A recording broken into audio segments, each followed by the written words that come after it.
Thanks for making it Jamaica Magazine. I'm your host, Adrian Atkinson. On the show today, we recap the achievements of the Ministry of Legal and Constitutional Affairs in 2023.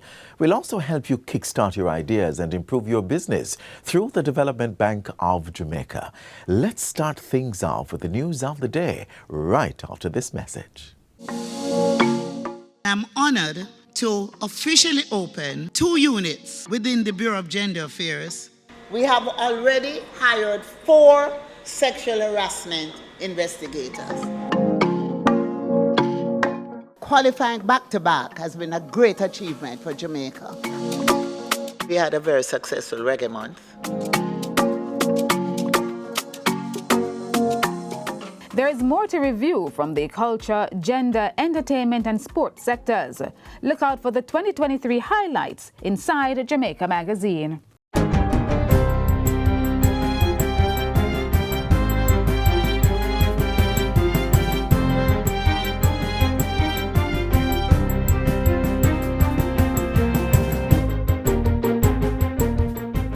Good day, I'm Theodore Henry, and this is your JIS News for Thursday, January 18, 2024. The Domestic Violence Amendment Act 2023 will take effect next Monday, January 22. The provisions offer greater protection to victims of the crime. Giving a statement in Parliament on Tuesday, Minister of Gender Olivia Grange said approval of the law reflected a commitment to preventing and punishing acts of domestic violence. Domestic abuse is not inevitable. It doesn't have to happen. There is no excuse for abuse. And we can end the abuse. The amendment of our legislation is part of our effort to end the abuse. The amendments will allow the courts to issue protection orders and impose a penalty of up to $1 million or a sentence of up to 1 year in prison for breaching a protection order. The new law will also increase the categories of persons who can make an application for a protection order. They include the spouse or parent of an individual needing the protection. The children advocate will also be able to apply for a protection order in cases where the alleged conduct is threatened against the child. Additionally, the amended legislation will allow the minister responsible for gender affairs flexibility in amending monetary penalties. Let the word go out from here that we are serious about dealing with domestic abuse. A new day has come for protecting victims and increasing the punishment for perpetrators of domestic abuse. In the meantime, the gender minister is appealing to victims of domestic violence to make use of assistance being offered by the government. I take this opportunity to urge the woman or man listening to me and feels trapped in a violent relationship. My sister, my brother, there is hope. Your life can change. It doesn't have to be the way it is. In the last few years, we have significantly improved our support program for people facing domestic violence through my ministry and through the Ministry of National Security.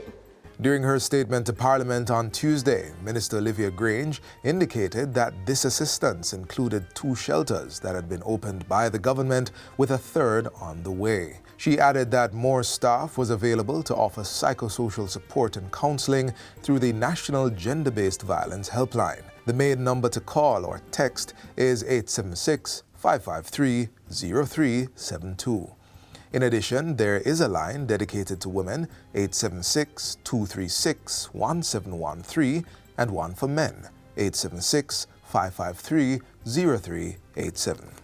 In other news, September 2025 is the deadline set for the completion of the Portmore Resilience Park in St. Catherine. Construction is scheduled to begin on February 5 by Pavecon Limited. Prime Minister Andrew Holness signed the contract and participated in a symbolic tree planting ceremony on Wednesday for the build-out of the 26-acre property into a multifaceted recreational and wellness park. 18.5 acres will be reserved for the park, 4.5 for a transportation hub, and 2.75 acres for commercial spaces. The $4.4 billion Jamaican dollar investment is solely funded by the government of Jamaica and is being managed by the Urban Development Corporation, UDC. This park will have soft and hard landscapes, meaning that some areas will be grassed and some areas will have other materials for surface. It will have sporting facilities. It will have event spaces. When we say event spaces, possibly an amphitheater or other such arrangements. The park, which will be free to the public, will also have a jogging trail and adequate parking. As for the designated transportation hub, the Prime Minister warns that this area must not be mistaken or misused as a transport center. We don't want people stopping off in the road in order to get to the park or coming from the park, crossing the road to get to transportation. Let's do it orderly. Let's plan for it. Let's manage it. So there will be a transportation hub there. And it will be designed in such a way that it does not take away from the aesthetic of the park. Because we know what happens in our transportation hubs. It will not happen in this park. It is projected that the construction phase of the Portmore Resilience Park will create 600 direct and indirect jobs. After its opening next year, 100 jobs will become available. Approximately 200,000 residents of Portmore and neighboring parishes are expected to benefit from the park. Minister with responsibility for water, Matthew Semuda, is seeking to allay fears of an almost month-long disruption in water resulting from work being done to the Bybrook facility in St. Catherine. The National Water Commission is conducting rehabilitation work on the Bybrook No. 4 water facility from January 16 to February 6 to improve supply to residents. In a video posted to social media yesterday, Minister Semuda acknowledged that there was risk of disruptions during the period, but said the necessary precautions were being taken to minimize the potential impact on affected communities. I want to assure the public that they will not be without water for 3.5 weeks, and we are monitoring the situations related to many legacy issues and indeed current maintenance issues very carefully. Where there are disruptions, they can be assured that the National Water Commission and indeed the Ministry of Local Government will facilitate significant trucking if necessary. The minister adds that the Hermitage and Mona dams are at 100% capacity and therefore able to supplement the supply all the way to 6 miles, covering sections of St. Andrew and Kingston. To residents in sections of St. Catherine, he says the NWC started using 3 wells that were previously rested to ensure that the disruptions stay at a minimum or none at all. And finally, taxpayers are being encouraged to begin preparations for filing their income tax returns, which is due in 8 weeks' time. The annual income tax due date is March 15. Persons must file their annual income tax returns for 2023 and declare their estimated income and tax payable for the year 2024 online, as mandated by Tax Administration Jamaica. The TAJ says all returns must be filed by all companies, organizations, self-employed and employed persons with other sources of income as required by law. Filings must be done using the administration's online tax portal at jamaicatax.gov.jm. Taxpayers are encouraged to file and pay early to avoid last-minute rush. During the income tax season, the TAJ says it will again provide assistance and related information via virtual sessions, telephone calls, and web messages, in addition to online tutorials and an appointment system at select locations. Beginning February 5, customized support will be available to micro, small, and medium-sized enterprises through the TAJ's annual Special Taxpayer Assistance Program. And that's it for JIS News Today. I'm Theodore Henry. Thanks for watching.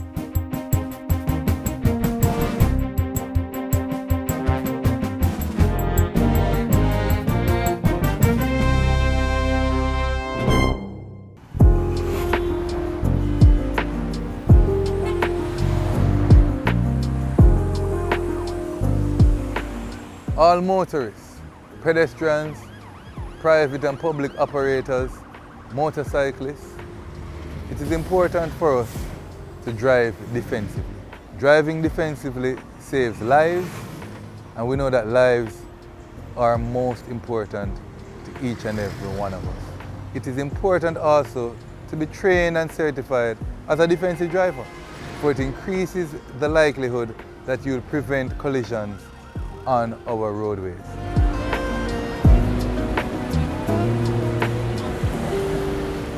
The Ministry of Legal and Constitutional Affairs, although fairly new, was able to engineer some achievements in 2023. Let's recap.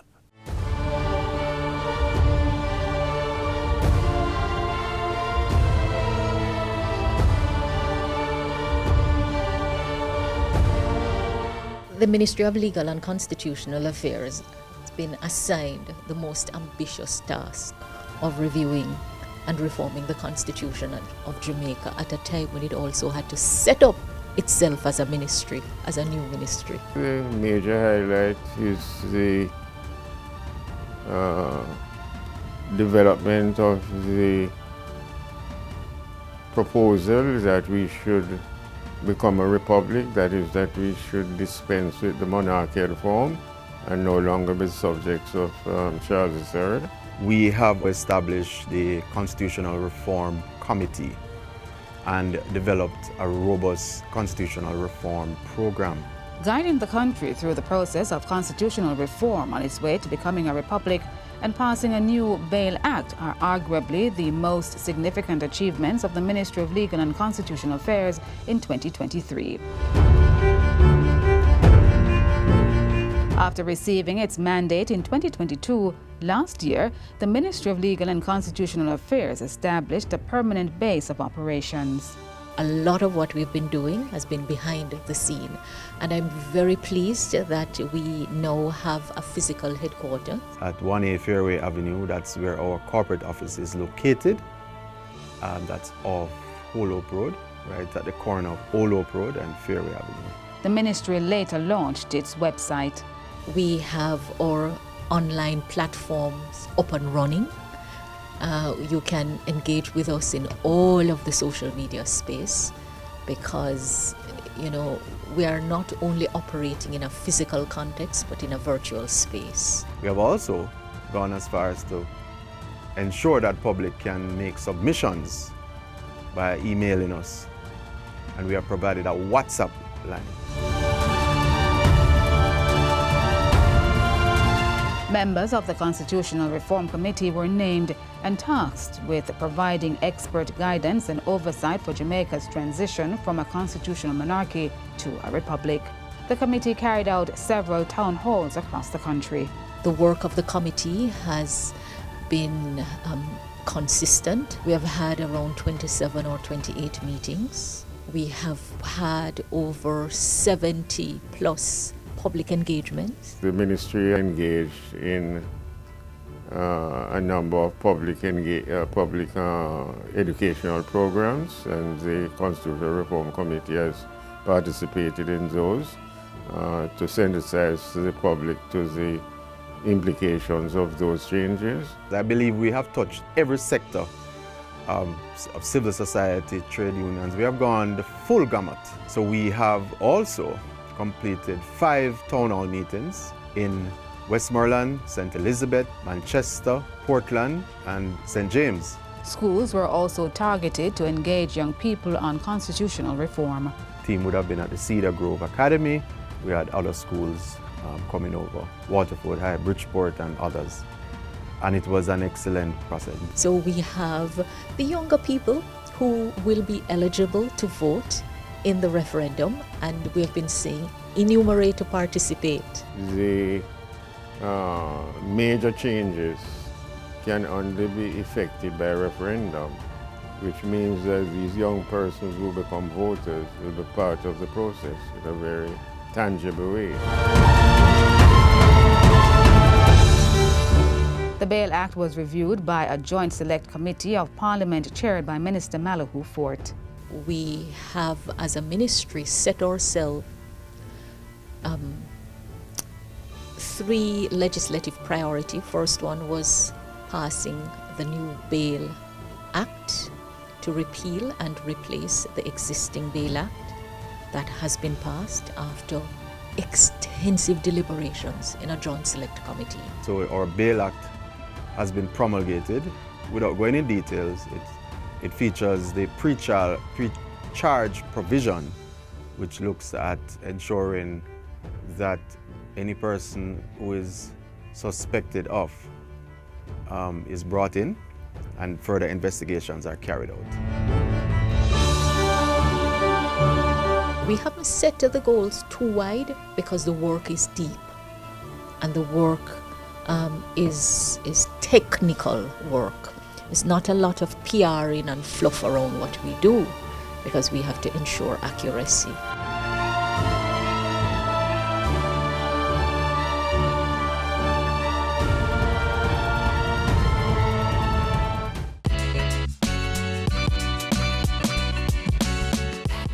Do you have an innovative idea and need help getting it off the ground? Are you a small or medium-sized business and need help to improve your products and services? Why not check out the provisions being offered by the Development Bank of Jamaica? Watch this.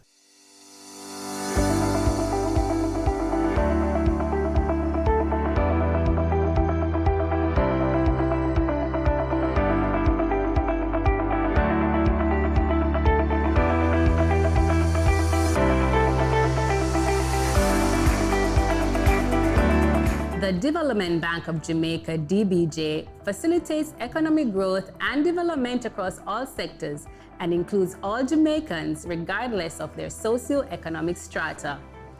The DBJ has introduced a variety of programs and has seen Jamaican innovation on many levels. But how impactful have these programs been?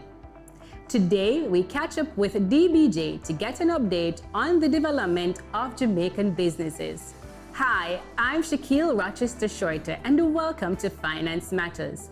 Joining us today is the Program Manager for Boosting Innovation, Growth and Entrepreneurship Ecosystem, Biggie, at the DBJ, Mr. Christopher Brown.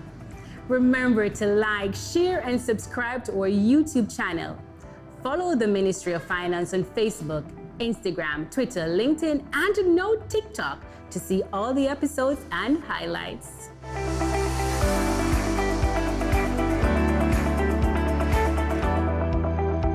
Mr. Brown, thank you for coming on our program today. It's my pleasure. All right, so I remember in 2021, DBJ launching the Biggie program. Can you provide us with an update now? Okay, sure. Thanks again for having me. So the Biggie program is really a DBJ's program in supporting entrepreneurship in Jamaica. It's really from a loan from the IDB, and we recently got some additional money from the European Union as a grant towards running the program. So the program is really about supporting innovation and entrepreneurship.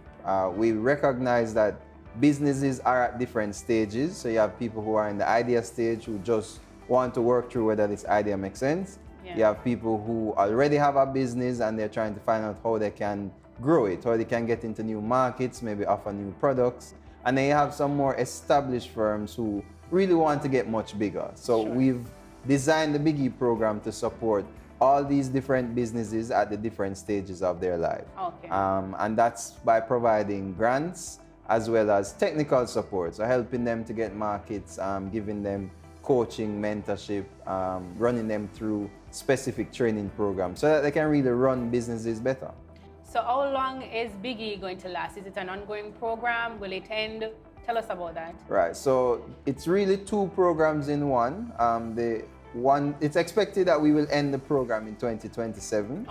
One part of it may end in 2025. But it's an ongoing program. We are trying to support as many entrepreneurs as possible. Also just the ecosystem, right? So you have people who are business people who are running businesses. We have grants and technical support to help them. You have institutions who are really set up to provide training, guidance, mentorship. We are also trying to improve the quality of those institutions that serve businesses as well. And then, ecosystem, entrepreneurship is about a community, right? So community building is something that we're doing. So we have a number of workshops, webinars, we have some networking events that put people together, because if people don't feel comfortable working with each other, then entrepreneurship really won't thrive in the country. I believe so. I see you recently on Facebook and Instagram talking about the Patent Grant Fund. What is that?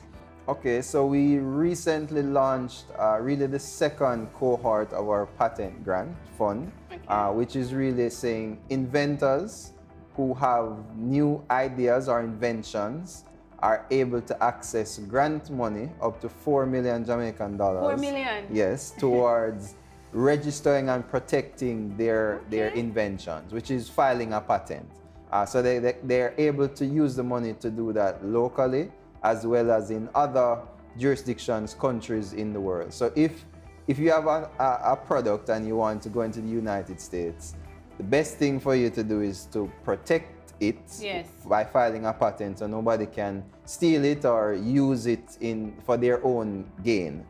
So that's what we're encouraging, that people who have these brilliant ideas have come up with new things that the world has never seen, for them to protect them in the different countries that they want to operate in. And since we're on the topic of patent, can you tell me of a Jamaican patent that people may know that is out there? Right, so one that I don't think many people are aware of, but I think we all know about it, is, so Devon House Bakery does these patties. They're not the traditional shape as we're used to. I'm very familiar with them. Right, this is square folded pack. That design of a patty is actually patented by them. So as you probably recognize that you've never seen another patty in that shape being sold commercially.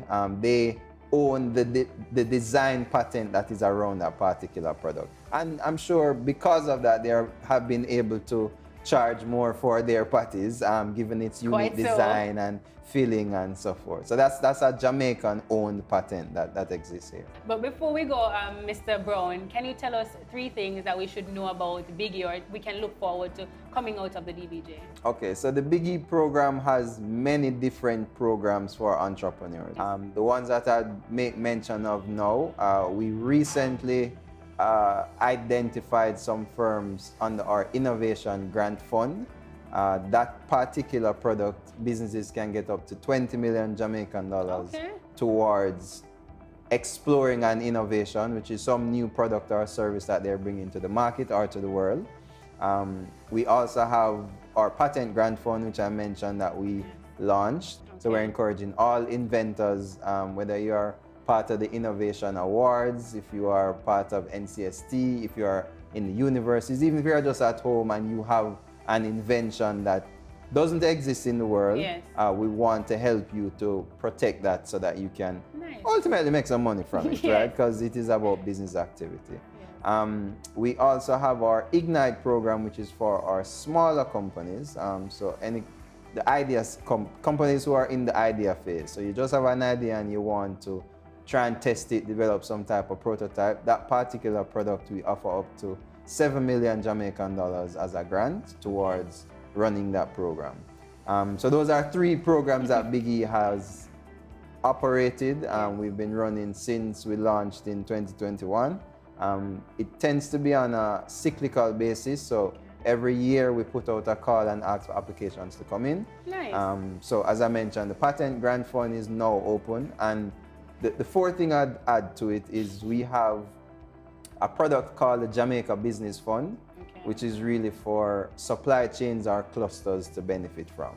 So we're offering up to 45 million Jamaican dollars as a grant for the group to be able to access to do things related to improving their productivity, primarily for them to get into the export market or for them to do some kind of import substitution. So how I'll explain it is, if you have a group of firms, companies like yourself, let's say you're in IT services, and you see an opportunity in Trinidad that if both of you, all of you come together, 4 or 5 of you come together, you guys can take advantage of that opportunity.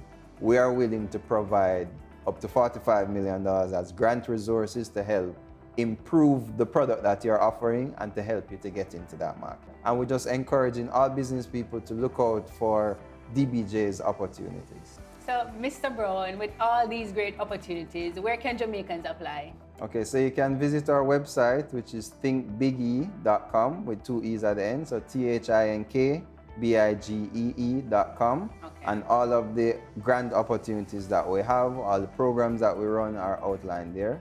I'll also want to encourage people to follow us on Instagram, Twitter, Facebook at Let's Dream Big JA. Because again, the Big E program is around encouraging businesses to dream big so that they can grow their business. Mr. Brown, all I can hear is the DBJ has some money and they're willing to give it to companies to grow them. Is that so? That's correct. Responsibly though, we want to see them grow. That's the main objective. Nice. So on that note, thank you for coming on our program today. You're most welcome. And thank you for joining us on this episode of Finance Matters. Remember to follow us on social media at MOF Jamaica and tune in next week as we continue to demystify the economic and fiscal policies and initiatives implemented by the government to empower Jamaicans as we chart a path to Jamaica's economic prosperity.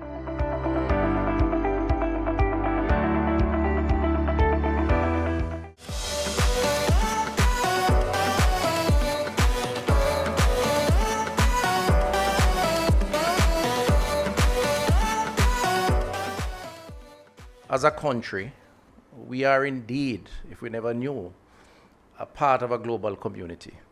And there is a merging of cultures, in a sense, where we have lost or losing our individual identities because we are now part of this larger community. And I think that also came out of the COVID experience, where we couldn't solve our own problems without interfacing with others. But the NCD pandemic that we face, which is a far bigger pandemic, it tells us that we accept a lot more readily what traditionally has been alien to our culture and almost accept it more readily than traditionally what we are accustomed to, because we view it, perception-wise, as a more superior form of life, living, and enjoyment. We can't go out there and tell people, look at the salt, sugars, fats, and decide your mind in your own interest. That's part of the narrative. But we're going to have to do a lot more than that. We're going to have to help people to explain quality of life. We're going to have to help them explain satisfaction that can be derived from those scientific data. The other very important message around this culture and merging of culture is the extent to which we have to appeal to particular stakeholders who oftentimes, to my mind, in this country anyway, do not sufficiently have an appreciation between the links around consumption and the impact it has on the population. Oftentimes, their population who are their consumers, or their mothers, or their fathers, or their brothers, or sisters, or children.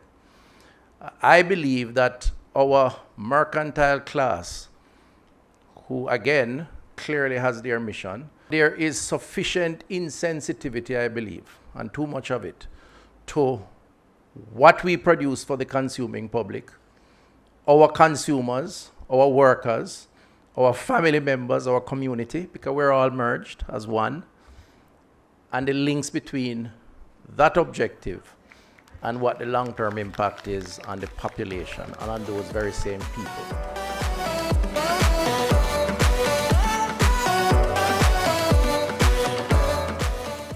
This is where our journey ends, but only for today. Do join us again tomorrow when we'll bring you another informative program. In the meantime, stay connected via our website, jis.gov.jm. And while you're online, send your feedback to Jamaica Magazine at jis.gov.jm or via X at JIS News. You may also find us on all the major social media platforms and through our mobile app that's Android and iOS compatible. On behalf of the entire production team, I'm Adrian Atkinson. Do take care. This has been a production of the Jamaica Information Service, the voice of Jamaica.